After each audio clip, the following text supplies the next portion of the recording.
जय मां शेरावाली भक्तों। आज हम आपको बताएंगे कि चैत्र नवरात्रि का व्रत कौन कौन सी महिलाओं को बिल्कुल भी नहीं रखना चाहिए। अन्यथा लगता है घोर पाप इन 5 महिलाओं को चैत्र नवरात्रि का व्रत कभी नहीं रखना चाहिए। दुर्गा मां ऐसी महिला से कभी खुश नहीं होती और घर में हमेशा दरिद्रता का माहौल बना रहता है और इसका असर पूरे परिवार पर बना रहता है। इसीलिए आप जान लीजिए, अगर आपने गलती से भी चैत्र नवरात्रि का व्रत रख लिया है तो आपका व्रत खंडित हो जाएगा और आपको घोर पाप लगेगा। जाने कहीं आप भी इन 5 महिलाओं में से तो नहीं भक्तों। आपको हम बता दें, इस वर्ष की चैत्र नवरात्रि पूरे 9 दिनों तक मनाई जाएगी। ना एक भी दिन कम, ना एक भी दिन ज्यादा, पूरे के पूरे 9 दिनों तक मनाई जाएगी। दुर्गा मां की विशेष रूप से पूजा आराधना की जाएगी। इस वर्ष 2025 में चैत्र नवरात्रि 30 मार्च से 6 अप्रैल तक मनाई जाएगी। कलश स्थापना का शुभ मुहूर्त 30 मार्च को सुबह 6 बजे 1 से 10:02 तक है। नवरात्रि का समापन 6 अप्रैल को होगा और व्रत का पारण उसी दिन किया जाएगा। अभिजीत मुहूर्त में कलश स्थापना करना बहुत ही शुभ और मंगलकारी माना जाता है। जो भी माता का भक्त नवरात्रों में दुर्गा मां की पूजा शुभ मुहूर्त में करता है तो वह पूजा बहुत ही शुभ और मंगलकारी मानी जाती है। इससे समस्त देवी देवताओं की कृपा प्राप्त होती है और पूजा पाठ का फल कई गुना फल भक्तों को प्राप्त होता है। चैत्र नवरात्रि बहुत ही शुभ और मंगलकारी मानी जाती है। घर में सुख, समृद्धि, धन, दौलत और शांति प्रदान करती है तथा घर से गरीबी और दरिद्रता को नाश करती है। घर में दुर्गा मां का आगमन होता है। चैत्र नवरात्रि का व्रत हिंदू धर्म में बहुत ही महत्वपूर्ण व्रत है, जो कि माता रानी की आराधना के लिए महिलाएं व पुरुष व्रत रखें। लेकिन क्या आप जानते हैं, कुछ ऐसी महिलाएं भी हैं जो इस व्रत को ना रखें तो अच्छा है, नहीं तो आपको दुर्गा मां के क्रोध का सामना करना पड़ सकता है। मान्यताओं के अनुसार आज हम जिन महिलाओं के बारे में बात करने वाले हैं, उन्हें नवरात्रि के व्रत से हमेशा दूर रहना चाहिए, नहीं तो आपके साथ कुछ बुरा हो सकता है। आपका पति किसी संकट में आ सकता है, घर में दरिद्रता का वास हो जाता है, माता लक्ष्मी हमेशा के लिए घर छोड़कर चली जाती है। तो चलिए जानते हैं भक्तों। नंबर 1, शास्त्रों के अनुसार अगर आप चैत्र नवरात्रि के दिन किसी भी व्रत को दिखावे के तौर पर करते हैं तो यह घोर पाप माना जाता है। ऐसा करने से आप देवी देवताओं का मजाक ही नहीं उड़ाते, बल्कि आप पाप के भागीदार भी बनते हैं। दुर्गा मां ऐसे लोगों से कभी प्रसन्न नहीं होती, बल्कि उसको बर्बाद कर देती है। मां दुर्गा तभी प्रसन्न होती है जब आप सच्चे दिल से उन्हें पुकार करके पूजा पाठ और शास्त्रों का पालन करें। भक्तों, नंबर 2, तलाकशुदा महिला। शास्त्रों के अनुसार जो महिला शादीशुदा या पुरुष तलाकशुदा है, ऐसे अगर पति पत्नी में अनुबंध होते हैं तो वे लोग चैत्र नवरात्रि का व्रत कभी न रखें। ऐसा करने से मां दुर्गा कभी भी खुश नहीं होती। आपकी जानकारी के लिए बता दें, शादी 2 दिलों का बंधन है, जिसके बंधन में आजीवन रहना होता है, ना कि अलग अलग। दुर्गा मां टूटे हुए जोड़े को स्वीकार नहीं करती। टूटे हुए जोड़े का व्रत रखना, पूजा पाठ करना शुभ नहीं माना जाता है, बल्कि दुर्गा मां तब प्रसन्न होती है जब बंधन में हो। खास तौर से अगर पति पत्नी अगर साथ में व्रत रखें तो दुर्गा मां सबसे अधिक प्रसन्न होती है और बहुत ही शुभ वरदान देती है। ऐसे में दुर्गा मां बहुत प्रसन्न होती है, इसीलिए दोनों को मिलकर पूजा पाठ करना चाहिए, ना कि अलग अलग। भक्तों, नंबर 3, चरित्रहीन महिलाओं को चैत्र नवरात्रि का व्रत कभी नहीं रखना चाहिए। और यह बात उन चरित्रहीन पुरुषों पर भी लागू होती है जो जगह जगह मुंह मारते रहते हैं। जब शरीर की पवित्रता व्यक्ति की खत्म हो जाती है तब वह पापी भी कहलाता है। इसीलिए आपकी पूजा कभी सफल नहीं हो सकती। यह व्रत आप कभी ना रखें। भक्तों, नंबर 4, अगर आपको बार बार गाली देने की आदत है तो आप जितनी जल्दी हो सके इस आदत को छोड़ दें। अगर दुर्गा मां को प्रसन्न करना है तो घर में लड़ाई झगड़ा छोड़ दें, क्योंकि जिस घर में लड़ाई झगड़ा होता है उस घर में दुर्गा मां कभी नहीं आती है। और व्रत में पूजा पाठ करना है तो जुबान से अधिक मीठे बोली ही बोले। ज्यादा कड़वे बोल दुर्गा मां का अपमान होता और आप पाप के भागीदार बन जाते हैं। भक्तों, आपकी जानकारी के लिए बता दें कि इन चैत्र नवरात्रि में 9 के 9 दिन माता आपके घर में रहती हैं। इसलिए आपको घर का माहौल हमें हमेशा सकारात्मक बनाना चाहिए। ब्रह्मचर्य का पालन करना चाहिए, तभी माता आपके घर में ना दिन विश्राम करेंगी। नंबर 5, अगर आपको कोई गहरी बीमारी है तो आप इस व्रत को ना रखें, जैसे उदाहरण के तौर पर शुगर की बीमारी, दिल की बीमारी, हार्ट अटैक, शरीर में कमजोरी होना, चक्कर आना, बीपी का बढ़ जाना, शरीर में दर्द होना, तो आप यह व्रत कभी ना रखें, नहीं तो आपके साथ कुछ भी हो सकता है, इसीलिए सावधान रहे। नंबर 6, मासिक धर्म में भूल कर भी व्रत नहीं रखें, क्योंकि मासिक धर्म में जो आपके वस्त्र होते हैं वह अपवित्र हो जाते, इसलिए पूजा पाठ नहीं करना चाहिए। नंबर 7, जो महिलाएं अपने पति का अपमान करती वे व्रत ना ही रखें तो अच्छा है, क्योंकि ऐसी महिलाओं की पूजा मां दुर्गा कभी स्वीकार नहीं करती, बल्कि घोर पाप लगता है। भक्तों, चैत्र नवरात्रि आने वाली है, बस कुछ ही दिन बाद चैत्र नवरात्रि प्रारंभ हो जाएंगे, 30 मार्च से। तो हम आपको एक ऐसी चीज बताएंगे जिसको घर में लाने से सकारात्मक ऊर्जा का वास होता है और आप धनवान बन जाते हो। ऐसे में यह एक छोटी सी चीज घर में लाने से दुर्गा मां खुशी खुशी अपने घर में से चली आती है। इस चीज को घर लाने से दुर्गा मां अवश्य प्रसन्न होती है। यही चीज चैत्र नवरात्रि पर घर में लाना बहुत ही शुभ और मंगलकारी माना जाता है। तो चलिए जानते हैं। भक्तों, नंबर 1, 16 श्रृंगार का सामान चैत्र नवरात्रि के दौरान घर में लाना बहुत ही शुभ और मंगलकारी माना जाता है। ऐसे में घर के बने मंदिर में रखने से जन्म जन्मांतर की गरीबी मिट जाती है और मां दुर्गा की कृपा सदैव घर पर बनी रहती है। पूरे वर्ष मां रानी की कृपा आप और आपके परिवार के ऊपर बनी रहती है। शास्त्रों में बताया गया है कि चैत्र नवरात्रों के दिनों में 16 श्रृंगार का सामान घर के मंदिर में होना बहुत ही शुभ और मंगलकारी माना जाता है। या आप जिस जगह घर में माता की आसन नवरात्रि व्रत करने के लिए स्थापित कर रहे हैं, उस जगह पर 16 श्रृंगार का सामान रख दें। ऐसा करने से मां दुर्गा की कृपा सदैव घर पर बनी होती है। भक्तों, नंबर 2, सोना चांदी या तांबे के सिक्के जरूर रखें।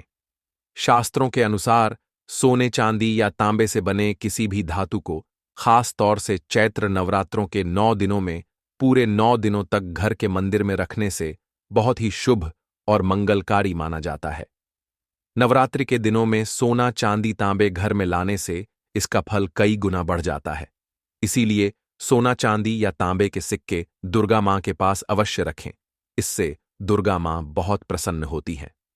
भक्तों, नंबर 3, शंख और गंगाजल धर्मशास्त्रों के अनुसार चैत्र नवरात्रों के अवसर पर शंख घर में जरूर लेकर आए। माना जाता है कि जिस घर के मंदिर में शंख नहीं होता तो वहां पर देवी देवता कभी वास नहीं करते। शंख का सनातन धर्म में बहुत ही बड़ा महत्व होता है। नियमित शंख को बजाने पर कई गुना सकारात्मक ऊर्जा प्राप्त होती है और नकारात्मकता ऊर्जा को नष्ट करती है। धन की देवी मां लक्ष्मी अति प्रसन्न होती है। वही धर्मशास्त्रों के अनुसार जिस घर के मंदिर में गंगाजल नहीं होता तो वह घर अपवित्र माना जाता है। गंगाजल मंदिर में अवश्य रखा होना चाहिए। यदि आप घर में गंगाजल लाने में असमर्थ हैं तो अपने आसपास किसी पवित्र स्थान, किसी तीर्थ स्थान का पानी लाकर घर में रखें। भक्तों, नंबर 4, मोरपंख चैत्र नवरात्रों में मां सरस्वती का प्रिया मोरपंख घर लाकर घर के मंदिर में रखने से कई सारे फायदे हैं। खास तौर से चैत्र नवरात्रों के दिनों में मंदिर में मोरपंख जरूर रखें। ऐसा करने से मां दुर्गा बहुत प्रसन्न होती है। भक्तों, अब बात करते हैं दुर्गा मां को नवरात्रि में कौन सी चीज अर्पित कर सकते हैं। भक्तों, भूल कर भी दुर्गा मां को यह चीज कभी अर्पित मत करना, नहीं तो सारी जिंदगी बर्बाद रहोगे। जिंदगी भर रोने के सिवा कुछ नहीं मिलेगा। भक्तों, नंबर 1, नारियल हिंदू धर्म में नारियल को सुख, समृद्धि, धन, श्रद्धा और सम्मान का सूचक माना जाता है। नारियल को श्रीफल भी कहा जाता है। नारियल का हर मांगलिक कार्य में विशेष महत्व होता है। भक्तों, जैसे कि हम सभी जानते हैं कि दुर्गा मां के कई मंदिरों में नारियल से बलि भी दी जाती है और दुर्गा मां के पूजन में नारियल का इस्तेमाल हम सभी करते हैं। खासकर कलश की स्थापना नारियल रखकर ही की जाती है। दुर्गा मां के पूजन में हम नारियल इस्तेमाल करते समय कुछ गलतियां कर बैठते हैं। नारियल कई प्रकार के होते हैं, एक हरा, दूसरा सूखा, जिसके अंदर पानी होता है। जिस नारियल के अंदर पानी होता है, मां रानी के पूजन में सदैव पानी वाला और जटा वाला नारियल ही अर्पित करें। कलश स्थापना में सबूत नारियल होना चाहिए, नारियल चटका हुआ या टूटा हुआ नहीं होना चाहिए, क्योंकि सबूत नारियल ही पूर्ण और पवित्रता का प्रतीक होता है। सबूत नारियल ही सुख समृद्धि का प्रतीक होता है। सबूत नारियल को ही श्रीफल यानी कि मां लक्ष्मी का फल कहा जाता है। चैत्र नवरात्रों में दुर्गा मां के कलश की स्थापना करते समय जटा वाला और पानी वाला नारियल ही कलश पर स्थापित करना चाहिए। साथ ही यह ध्यान रखना चाहिए कि नारियल को सदैव कलश के नीचे लेटा कर रखना चाहिए। घट स्थापना यानी कलश स्थापना करते समय कभी भी नारियल को खड़ा करके नहीं रखा जाता। नारियल को सदैव लेटकर ही कलश के ऊपर रखा जाता है। साथ ही नारियल को स्थापित करने से पहले आप नारियल को लाल कपड़े में लपेटकर आप नारियल को कलश के ऊपर स्थापित करें। शास्त्रों के अनुसार कलश के ऊपर जब सही तरीके से नारियल रखा जाता है और सही प्रकार का नारियल रखा जाता है, तभी ही व्रत और पूजन का पूर्ण फल प्राप्त होता है। यह भी ध्यान रहे कि महिलाएं दुर्गा मां को नारियल अर्पित तो कर सकती हैं, लेकिन कभी भी दुर्गा मां के सामने नारियल को भूलकर भी ना तोड़े, क्योंकि नारियल बीज रूप होता है, यानी कि नारियल में बीज होता है और स्त्रियां बीज रूप से ही शिशु को जन्म देती हैं। इसीलिए कभी भी महिलाओं को नारियल नहीं तोड़ना चाहिए। भक्तों, नंबर 2, लौंग हम सभी दुर्गा मां के पूजा में इस्तेमाल करते हैं, लेकिन लौंग का इस्तेमाल करते समय एक बहुत बड़ी गलती कर बैठते हैं। हमेशा ध्यान रखना चाहिए कि दुर्गा मां को सदैव लौंग के साथ इलायची भी अर्पित करना चाहिए। लौंग के साथ घी चढ़ाने से दुर्गा मां काफी प्रसन्न होती है।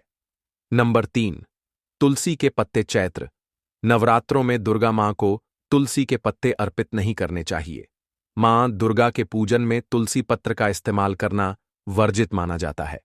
तुलसी पत्र के अलावा दुर्गा मां को अर्पित नहीं करना चाहिए। नवरात्रि में आप भगवान गणेश को दूर्वा अर्पित कर सकते हैं। आप भगवान विष्णु जी को तुलसी के पत्ते अवश्य अर्पित कर सकते हैं, लेकिन दुर्गा मां को भूलकर भी तुलसी के पत्ते या दूर्वा अर्पित न करें। दुर्गा मां को सफेद फूल भी अर्पित न करें। दुर्गा मां को सदैव लाल रंग के फूल अर्पित करने चाहिए। लाल रंग के फूल दुर्गा मां को अति प्रिय है। खासकर दुर्गा मां को गुलाब और कमल के फूल अति प्रिय हैं। साथ इन गलतियों से होती है। घर में धन की कमी अगर आप उन लोगों में से हैं जो जिंदगी में पैसे कमाने के लिए बहुत ज्यादा मेहनत करते हैं, हालांकि इस सब के बावजूद भी आपके जीवन में तरक्की नहीं मिल पा रही है, तो वस्तु की गलतियां इसका कारण हो सकती है। तो चलिए हम आपको कुछ गलतियों के बारे में बताते हैं। वास्तुशास्त्र के अनुसार घर के वास्तु में जरा सी भी कमी रह जाए तो यह सभी सदस्यों के जीवन पर गहरा प्रभाव डालता है।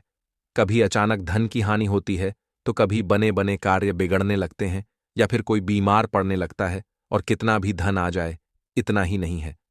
लगातार मेहनत करने के बाद भी अगर इस तरह की समस्याओं का सामना करना पड़ता है, अगर आप घर में वस्तु से जुड़ी कुछ गलतियां कर रहे हैं, तो इससे आपको काफी परेशानी हो सकती है। आप कर्ज में डूब सकते हैं और घर में दरिद्रता आ सकती है। इसलिए आपको तुरंत नीचे दी गई वास्तु टिप्स को अपना लेना चाहिए। लेकिन उससे पहले अगर आप भी चाहते हैं कि लक्ष्मी माता का आशीर्वाद आप पर बना रहे, तो वीडियो को एक लाइक करें और चैनल को सब्सक्राइब कर लें, और कमेंट बॉक्स में जय लक्ष्मी माता, जय मां दुर्गा जरूर लिखें, जिसकी मां दुर्गा का आशीर्वाद आप पर तथा आपके परिवार पर सदा ही बना रहे। चलिए भक्तों, अब जान लेते नंबर 1। वास्तुशास्त्र के अनुसार ऐसा माना जाता है कि चैत्र नवरात्रों में रात के समय झाड़ू लगाने से घर में दरिद्रता आती है और धन की देवी लक्ष्मी हमसे रूठ जाती है और अलक्ष्मी का निवास हो जाता है। इसलिए आपको ऐसा ना करने की सलाह दी जाती है।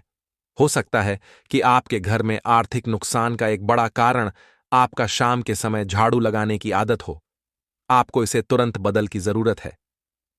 नंबर 2, अगर आपके घर के मुख्य द्वार पर चैत्र नवरात्रों के दिनों में अंधेरा रहता है, तो यह बहुत ही अशुभ होता है। आपको बता दें कि अगर घर के मुख्य द्वार पर अंधेरा हो तो बनते काम बिगड़ जाते हैं, और इस वजह से बहुत मेहनत करने के बाद भी आप कई कामों में सफल नहीं हो पाते हैं। इसीलिए घर के मुख्य द्वार पर अंधेरा न रहने दें। नंबर 3, कई लोगों की आदत होती है कि वे नल को खुला छोड़ देते हैं और पानी को बहने देते हैं। बता दें कि वास्तुशास्त्र के अनुसार यह अशुभ होता है। इससे आपको स्वास्थ्य संबंधी समस्याओं का सामना करना पड़ सकता है। साथ ही आप मानसिक रूप से भी कमजोर हो सकते हैं। नंबर 4, कहा जाता है कि जिस घर में साफ सफाई होती है, भगवान भी उसी घर में वास करते हैं। इसीलिए आपको अपने घर को पूरी तरह से साफ सुथरा रखना चाहिए। अगर आपका घर पूरी तरह से बिखरा रहता है, सामान इधर उधर पड़ा रहता है, तो आपके घर में लक्ष्मी का वास नहीं होगा। इसीलिए आपको अपने घर में हमेशा साफ सफाई रखनी चाहिए, ताकि आपके घर में लक्ष्मी का वास हो और धन हानि ना हो। नंबर 5, आपको अपने घर में प्रतिदिन पूजा करना चाहिए। हिंदू धर्म के मुताबिक घर में पूजा करना बेहद जरूरी होता है, क्योंकि यह नकारात्मक ऊर्जा को घर से बाहर निकलता है। जिस घर में पूजा नहीं की जाती है, उसे घर में धन की कमी बनी रहती है। इसी के साथ के बाकी सदस्यों को भी कई परेशानियों का सामना करना पड़ता। इसीलिए आपको सदैव सुबह उठकर अपने घर के मंदिर में पूजा जरूर करनी चाहिए। नंबर 6, सबसे महत्वपूर्ण बात यह है कि आपको अपने घर के बाथरूम और टॉयलेट के दरवाजे को हमेशा बंद रखना चाहिए। ऐसा माना जाता है कि अगर आप अपने घर के बाथरूम और टॉयलेट के दरवाजे को खोलकर रखते हैं, तो यह घर घर में नकारात्मक ऊर्जा फैलता है। इससे घर में धन की कमी बनी रहती है। नंबर 7, चैत्र नवरात्रों के दिनों में मुख्य द्वार पर तलवार चाकू भूलकर नहीं लगाने चाहिए। इससे परिवार के सदस्यों के बीच संघर्ष और तनाव बढ़ता है। नंबर 8, अगर आपके परिवार में कुछ लोगों का स्वास्थ्य ठीक नहीं है, तो आपके घर में मृत पौधे हो सकते हैं। वास्तुशास्त्र के अनुसार यदि आप चैत्र नवरात्रों के दिनों में घर में मृत पौधे रखते हैं, तो आपको और आपके परिवार को स्वास्थ्य संबंधी समस्या का सामना करना पड़ सकता है। इसलिए अगर आप घर में पौधे रखते हैं, तो उन्हें रोज पानी देते रहे, ताकि वे हमेशा फ्रेश रहे। नंबर 9, वास्तुशास्त्र के अनुसार घर में चमगादड़ का निवास अशुभ माना जाता है और इससे आपके घर में वास्तु दोष हमेशा बना रहता है। इसीलिए आपको ऐसे उपाय करने चाहिए जिससे यह चमगादड़ जैसे पक्षी घर में ना आए। नंबर 10, अगर आपको रात को खाना खाने के बाद सुबह बर्तन धोने के लिए छोड़ देने की आदत है, तो यह बहुत ही बुरी आदत है। वास्तुशास्त्र के अनुसार ऐसा करने से मां लक्ष्मी और मां अन्नपूर्णा आपसे नाराज हो सकती हैं, जिसका असर आपकी आर्थिक स्थिति पर भी पड़ सकता है। मित्रों, नंबर 11, अक्सर ऐसा देखने में आता है कि कुछ लोग जल्दी में झाड़ू को ऐसे ही पटक कर चल देते हैं। यह बहुत ही गलत तरीका है। झाड़ू को मां लक्ष्मी का स्वरूप माना जाता है। मानते हैं, जो लोग झाड़ू को इस तरह से पटक कर रखते हैं, उन लोगों से मां लक्ष्मी नाराज हो जाती हैं और उनके घर में मां लक्ष्मी नहीं रहती हैं। झाड़ू का सम्मान करना चाहिए और प्रयोग करने के बाद झाड़ू को आहिस्ता से रख देना चाहिए। झाड़ू को घर में इस प्रकार से छुपाकर रखना चाहिए कि बाहर से आने वालों को झाड़ू नजर ना आए। नंबर 12, कुछ लोगों की यह आदत होती है कि नहाने के बाद वह बाथरूम ऐसे ही गीला छोड़ देते हैं और साबुन का पानी पड़ा रहता है और बाथरूम गंदा का गंदा रह जाता है। जब भी आप नहाकर बाथरूम से बाहर निकले, तो बाथरूम को साफ करके बाहर आए। ऐसा न करने से माना जाता है कि वरुण देवता नाराज हो जाते हैं और उनके नाराज होने से धन की हानि होती है। जी हां मित्रों, वीडियो को लाइक करके चैनल के सब्सक्राइब कर